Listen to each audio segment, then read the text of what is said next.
بطولات العالم حلم اي مصارع حرفيا، علشان اللي بيكسب بيها دايما بيتصدر الاحداث الرئيسيه، وممكن كمان يكون واجد الشركه لسنين، بس ده لو اثبت نفسه كويس. بس انا النهارده مش جاي اكلمك عن الناس دي خالص، انا جاي اكلمك عن اسوأ 10 مصارعين فازوا بالقاب العالم في التاريخ كله، وحشين جدا لدرجه ان محدش فاكر اصلا ان هم فازوا بالقاب اساسا. بس غالبا الاعتراض مش بيكون على المصارع نفسه الا في حالات معينه جدا، وانت هتعرف ليه. بس الاعتراض غالبا بيكون على فترتهم باللقب، يعني ممكن يكون مصارع جامد جدا فاز باللقب بس ما يعملش بيها حاجه ويعمل بيه فتره وحشه جدا. اتمنى تكون الرساله وصلت. بس قبل ما ابدا لازم اشكر كل اخواتي وحبايبي على التعليقات اللي زي العسل دي، بجد شكرا لكم. انتوا بجد مش متخيلين التعليقات دي بتفرحنا قد ايه، بجد شكرا لكم. وبس يلا بينا على الاسوأ واسبل 10 مصارعين فازوا بالقاب العالم.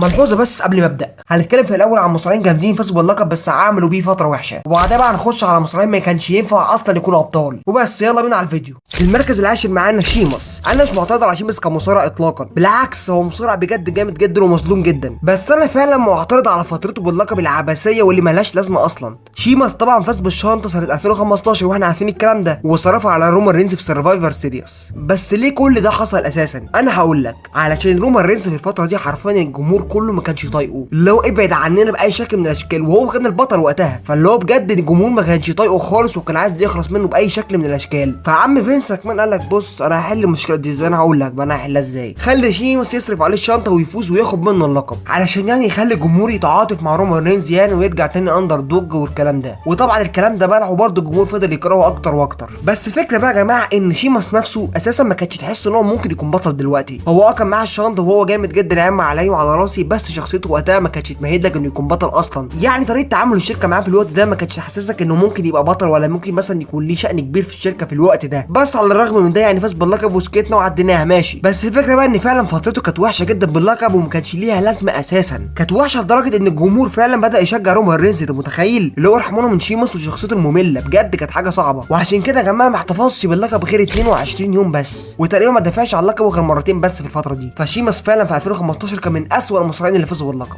ويلا بينا على رقم 9. في المركز التاسع ديزل او كيفن ناش على حسب ما تسميه. بصوا يا جماعه ده مصارع جامد جدا ومحدش يقدر يتكلم في ده، انا عارفين كلنا. بس من وقت ما فاز باللقب سنه 1994 والناس قالت ماشي يا عم ماشي هيعمل فتره حلوه وكده ماشي، وهو كان جامد جدا في الاول. بس بعد كده لما بدا بقى يتصدر الاحداث الرئيسيه بدا يا جماعه يعني العبث والتخلف. فتره ممله جدا جدا فوق ما تتخيل، ممله جدا لدرجه انه احتفظ باللقب 358 يوم، يعني حرفيا داخل في سنه. وتخيل دافع عن اللقب كام مره خلال السنه دي؟ 10 مرات بس. ليه الجحود ده؟ ليه ده؟ وكل مباراه كانت بتبقى اسوء من اللي قبلها بجد. المباريات فعلا كانت وحشه جدا وما كانتش ليها قصه مهمه جدا، وكانت الاحداث بجد كانت بطيئه. وده حرفيا مش كلامي انا بس، ده كلام ناس كتير جدا من اللي عاشت الفتره دي نفسها، لان بجد كان في كميه عبث لا توصف وكميه ملل يعني ما تتخيلهاش خالص. اللي هو السيناريو بيحصل بس اختلاف المصارع بس، ولعب مع مصارعين منهم يعني سيكو سيد وبريتش بولدوج وطبعا كينج مابل، وفعلا كلها كانت مباريات تعبانه. فهي الفتره كلها كده تقريبا ملهاش لازمه اساسا، او كان ممكن تكون صغيره عن كده. احنا بنتكلم على سنه كامله، فبس يعني كانت فتره يعني ما يعلم بها ربنا. ويلا بينا على رقم 8. في المركز الثامن مصارع انا بحبه جدا بس للاسف لازم يكون في القايمه. في المركز الثامن يا جماعه روب فان دام. طبعا ده مصارع بدون كلام يعني جامد جدا وحريف جدا. روب فان دام طبعا واحد من اجمد المصارعين اللي ممكن تشوفهم تماما، اداؤه بجد استثنائي وعظيم بمعنى الكلمه. بس خلينا نبدا الموضوع من البدايه. طبعا روب فان دام فاز بلقب الدبليو دبليو من جون سينا في عرض وان نايت ستاند 2006، والناس كلها فرحت جدا جدا لروب فان دام لانه بجد مصارع يستاهلها وكان اول لقب عالم ليه. بس زي ما انتم عارفين يعني ان الحلو مش بيكمل خالص، عشان روب فان دام حرفيا ما كملش شهر باللقب. ايوه زي ما سمعت، تخيل اول مره يفوز باللقب وما يكملش بيه شهر. ازاي بقى؟ بس ده ليه سبب وسبب مقنع جدا جدا، لان يا جماعه روب فان دام دمر نفسه بنفسه. ازاي بقى؟ هقول لك. علشان روب فان دام كان بيتعاطى السيكو سيكو، ايوه اللي في دماغك، والشركه عرفت الكلام ده وخلته يخسر اللقب على طول. اللي هو احنا مش جايين نهزر هنا يا بيه. فهي بجد كانت فتره غريبه جدا ما تعرفلهاش وش من قفا، اللي هو بعد طول انتظار الراجل ما يكملش 22 يوم، اللي هو في يا جماعه انتوا جايبين تهزقونا ولا ايه؟ بس زي ما قلت لك ان ده كان ليه سبب وسبب مقنع كمان، ودي مش اول مره تحصل، حصلت مع مصارعين كتير جدا. فبس يعني يلا بينا على رقم 7. في المركز السابع يا جماعه كريس جيريكو. ايوه زي ما سمعت كريس جيريكو. كريس جيريكو زي ما انتوا عارفين انه مصارع جامد جدا واتظلم كتير في الشركه. بس انا مش جاي اتكلم على فترته حديثه ولا اخر سنين ليه في الشركه، انا جاي اكلمك عن فترته باللقب سنه 2001. جيريكو كان وقتها اساسا بطل الدبليو سي دبليو، كمان بقى فاز بلقب الدبليو دبليو اف في عرض فين جينز 2001. وبكده بقى بطل اللقبين حرفيا، ومحدش يقدر يقول حاجه على جمدانه. بس عشان هو بطل اللقبين هل ده كافي انه يعمل فتره حلوه؟ اكيد لا. وقتها يا جماعه ما كانش بيتعامل معامله البطل تماما، كان مستحيل تحس بيه بهيبه البطل خالص، ما كانش عنده الهيبه ولا الكاريزما بتاعت البطل. وكان فينس ماكمان وستيفن ماكمان حرفيا يعني مشغلينه عندهم اوجري تقريبا، كان شغال اوجري اللي هو حاجه زي كده بجد، لو كانوا بيستغلوه استغلال يعني ابن لذينه، كان بالنسبه لهم اداه بس علشان ينتقموا من تريبل اتش مش اكتر، اللي هو كان يعتبر موجود يعني، اللي هو بص كريس جيركو موجود وخلاص. لكن هل انت مستمتع بوجوده وهل انت شايف انه مناسب للموضوع ده؟ لا طبعا. Don't you realize how big of a deal? ده عن ضمه. وده برضو مش كلامي انا بس، ده كلام ناس كتير جدا جدا جدا عاشت الفتره دي. بجد كانت حاجه عبثيه جدا، اللي هو انت اصلا عندك بطل الشركه معاه لقبين وبتعاملوه المعامله دي، اللي هو انت لو شفت مثلا فقره ليه ولا شفت حاجه يعني مستحيل تقول ان ده بطل الشركه حاليا. كان بجد بيتعامل معامله وحشه جدا، وطبعا العيب مش عليه ولا عيب على الشركه كلها ان هي خلته يظهر بالمنظر ده.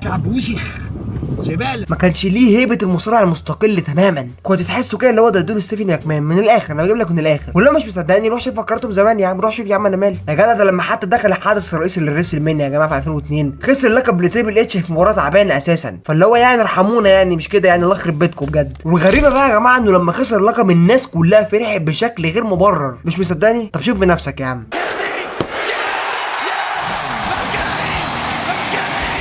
بجد فرحة الجمهور انه خسر اللقب يعني حاجة تانية خالص، اللي هو الجمهور كان عايز اي حد ياخد اللقب باي شكل من الاشكال. بجد كانت فترة وحشة جدا، وتقريبا احتفظ باللقب 98 يوم. ويلا بينا بقى على رقم 6. في المركز السادس طبعا هالك هوجن. بعد ما هالك هوجن عمل ماتش يعتبر حلو يعني مع زاروك في ريسل مانيا 2002 واللي خسروا اساسا، بس فينس ماكمان قال لك لا بص هات لي منه، ده شكله حلو هات لي منه تاني. علشان كده يا جماعة هالك هوجن يلعب ضد تريبل اتش في عرض ريسل مانيا باكلاش. ولك الصدمة بقى، لك الصدمة بجد. هالك هوجن في الماتش ده بجد كان باين عليه جدا جدا انه كبر في السن، وكان باين عليه انه مش عارف يلعب مع المصارعين الشباب، لان تريبل اتش وقتها بجد كان مصارع جامد جدا وتقيل وكان لسه في بدايته، وكان ساعتها هو البطل. وبعد مباراه عبثيه ومتخلفه وملهاش اي لازمه فاز هالك هوجن باللقب ما تعرفش ازاي. فخس عليك يا نكسة.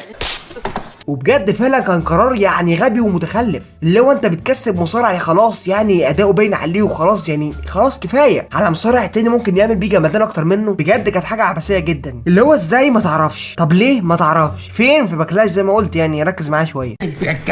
والمشكله هنا اكبر من ان هو فاز باللقب اصلا، المشكله فعلا ان هو عمل فتره متخلفه بمعنى الكلمه وملهاش اي لازمه في الدنيا. الراجل احتفظ باللقب 28 يوم بس، اللي هو ليه الفرهده يعني؟ ليه يعني ليه فرهدتني معاك وانت اصلا هتخسره ليه؟ بجد حاجه من الحاجات اللي مش منطقيه واللي ملهاش اي سبب، حاجه بجد في منتهى العبث بجد يعني، اجرك الله. وبكده بقى يا جماعه هنخش على اسوأ 5 مصارعين فازوا باللقب في التاريخ كله، مصارعين فكره اصلا ان هم يفوزوا باللقب ما كانتش موجوده اساسا، وما ينفعش تكون موجوده عشان صحتنا والله مش اكتر. فبس يعني يلا بينا على رقم 5. في المركز الخامس يا عزيزي اندر ذا جاينت. بص بقى ده ما تفهمش هو فاز باللقب ليه اساسا يعني، ما تفهمش ليه. انا مش بقول لك انه كان وحش ولا بقول لك حاجه، بس لما تعرف الراجل ده قعد باللقب قد ايه بجد يعني هتقدر اللي انا بقوله، حاجه بجد في منتهى الغرابه وملهاش اي معنى. فاز باللقب يا جماعه من هالك هوجن في 5 فبراير سنه 1988. فاز باللقب من هالك هوجن زي ما قلنا في مباراه بجد ملهاش معنى وملهاش اي تفسير. هتقول لي كان فيها عداوه وبتاع، اقول لك ماشي انا ماليش دعوه بالعداوه، انا بكلمك على المباراه نفسها واللي انتهت نهايه عبثيه وملهاش معنى. ما يعني فهمني ايه الفايده دلوقتي، ايه اللي انا استفدته؟ والحمد لله طبعا انا ما كنتش عايش في الفتره دي، الحمد لله طبعا يعني دي رحمه من ربنا والله. بس انا ليه متضايق قوي كده انه فاز باللقب؟ عشان اندر ذا جاينت فاز باللقب ليله واحده بس. هتقول لي عادي يعني ما في مصارعين كتير فازوا باللقب ليله واحده بس، عادي يعني، بس يعتبر اندر ذا جاينت هو الكبير بتاعهم، هو اللي مشغلهم تقريبا. الراجل فاز باللقب ليله واحده بس وكانت حاجه منتهى العبث. بس الاسوء من كده يا جماعه انه ما خسرش اللقب اصلا ولا حتى تخلى عن اللقب عشان يتصاب. الباشا باع اللقب لتيد بياسي، ايوه والله زي ما قلت لك كده باع اللقب لتيد بياسي. الراجل شواف برضه، قال لك انا هعمل ايه بحته حديده، قام بايعها يا عم وخد له قرشين كده يمشي بيهم حاله. يا رب ارحمنا يا رب،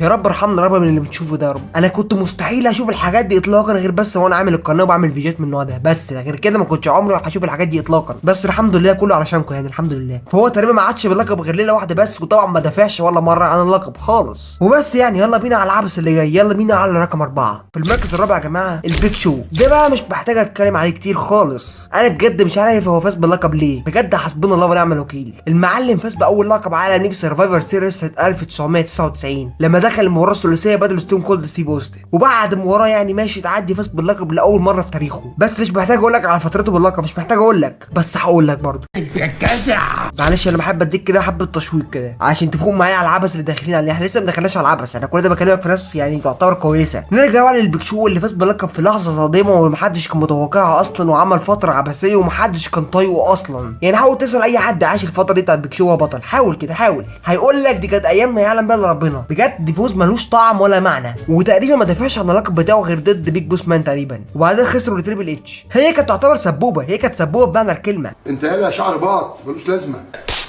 ومش كده وبس يا باشا، بيك شو بيضحي عشان برضه في سرفايفر سيريس سنه 2002 فاز باللقب من بروك ليزنر، وبرضه كانت لحظه صادمه وعبثيه وملهاش اي معنى ومحدش فرح تقريبا. بس برضه معلش يعني برضه نديله فرصته يعني معلش عشان خاطري، لكن برضه بيك شو بيعمل عبثي. Brilliant mind in our business today.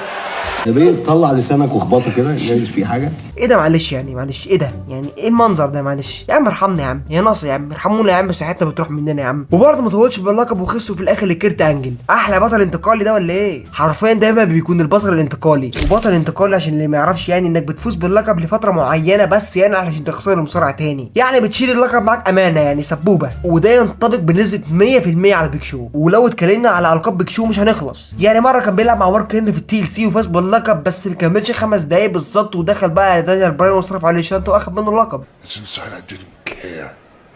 معلش بجد بيك شو واحد من اسوأ المصارعين اللي فازوا باللقب عامه. بجد مفيش مره فاز باللقب وعمل بيه فتره حلوه خالص. وبس يلا بينا على رقم 3. في المركز الثالث يا جماعه واحد ده انا ما بحبوش اطلاقا. في المركز الثالث جاك سواجر. انا عايز اعرف بس هو ده حصل ليه؟ يعني بجد ده ليه حصل؟ شافوا في جاك سواجر ايه؟ يعني شافوا ايه فيه جامد؟ يعني فهموني. الكاريزما معدومه، اداء الحلبه تعبان جدا، برومات مفيش. My name is Jack Swagger.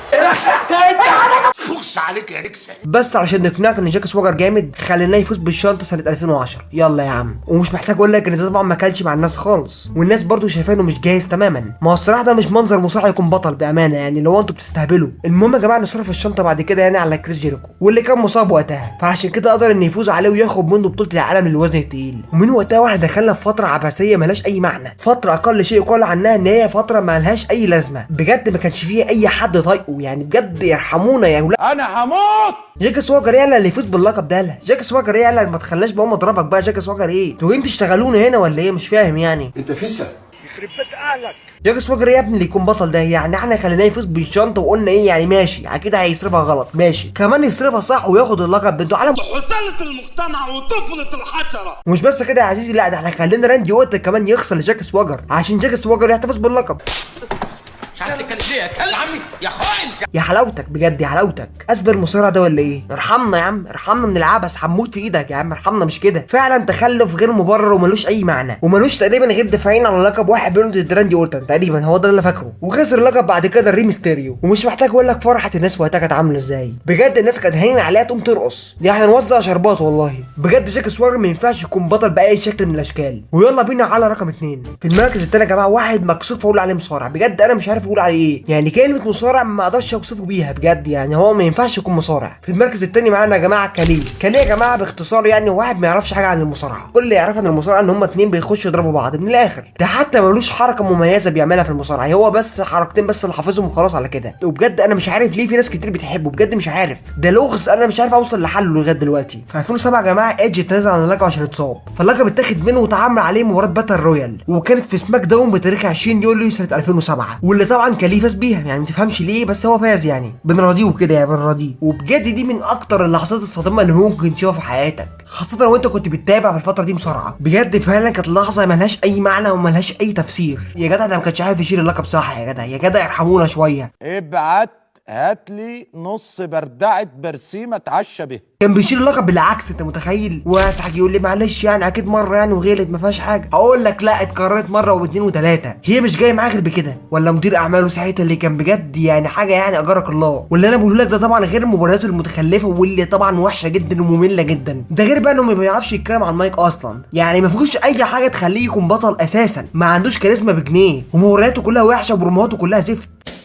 ايه ده؟ يلا يلا يا ابن الكلب، ما ينفعش، يلا يا ابن الكلب، ده كلام يا مرة. فاللي هو انتوا شفتوا فيه ايه عشان يكون بطل؟ بجد انتوا شفتوا فيه ايه؟ مش هقول غير حسبنا الله ونعم الوكيل بجد، يعني بجد حسبنا الله ونعم الوكيل. واحتفظ باللقب 61 يوم، وده طبعا بدعاء الوالدين مش اكتر. ويلا بينا على اسوأ مصارع فاز بالقاب العالم في التاريخ كله، يلا بينا. في المركز الاول طبعا العاهه المستديمه جندر مهال. طبعا مش محتاج اقول لك هو ليه في القايمه، اكيد انت شفت ليه لقطات وعارف هو ليه في القايمه، علشان هو فاز باللقب في 2017. فالمده مش بعيده قوي يعني انك تخليك تنسى العبث اللي حصل في الفتره دي. بس عموما يعني لو نسيت انا هفكرك، معلش انا جاي افكرك عامه يعني، ما هو انا مش هشيل الهم ده لوحدي معلش. برضه زي كل مره هقول لك انا نفسي اعرف ليه هو فاز باللقب. مش هتلاقي اي تفسير غير بس عشان الفلوس وعشان بس يعملوا بيزنس مع الهند وكده، بس مفيش اي سبب مقنع يخليه يفوز باللقب، مفيش. لو هتدور من هنا لبكره مش هتلاقي اي اسباب تانية. يعني ما ينفعش حد يكون بطل الولايات المتحده ولا اي حاجه، ما ينفعش يكون بطل اساسا، لكن تخليه بطل الدبليو دبليو مره واحده، لا انت كده عبيط ومتخلف.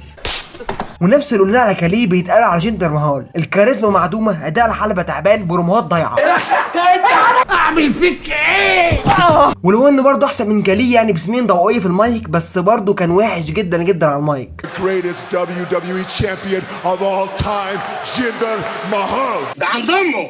يا سافله يا منحطه يا مجرمه. هو كان مفروض علينا كده، هو فرده عامه، اللي هو فرده كده، هو بطل مالكش دعوه، هو فرده معلش. والمشكله الاكبر انه ما فازش باللقب من اي حد كده عادي والسلام، لا يا جماعه ده فاز باللقب من راندي اورتن في عرض ريسل مينيا باكلاش. فاللي هو انت متخيل ان العاهه دي كسبت اللقب من راندي اورتن؟ حاجه غريبه جدا ومش منطقيه اصلا. يعني انت لو ما تعرفش الكلام ده كله وانا جيت حكيت لك الموضوع ده اكيد هتقولي انت بتهزر، لكن للاسف ده فعلا حصل. ويا سلام بقى على عداوته كلها كده مع راندي اورتن، يا سلام. اللي هو بجد خلى راندي اورتن يدخل في عداوه بجد قذره، يعني بجد اقل شيء قال ان العداوه انها قذره. ومن كتر ما جندر مهال جامد جدا طبعا بارون كوربن فشل انه يصرف الشنطه عليه. هي كانت سنه ما يعلم بها ربنا عامه في المصارعه، اللي هو بارون كوربن مستر ماني ان ذا بانك، وجندر مهال البطل، وراندي اورتن بيخسر منه، وحاجه عبثيه. وبرده ما تنساش عداوته مع ناكامورا، معلش ما تنساهاش برده، العداوه اللي لغايه دلوقتي ما حدش عارف هي ليه اتعملت اساسا. اللي هو اصلا ناكامورا ما بيعرفش يتكلم على المايك، وكمان جندر مهال ما بيعرفش يتكلم على المايك، وكانت عداوه ما يعلم بها ربنا. In America, a SummerSlam. انت تروح لامك.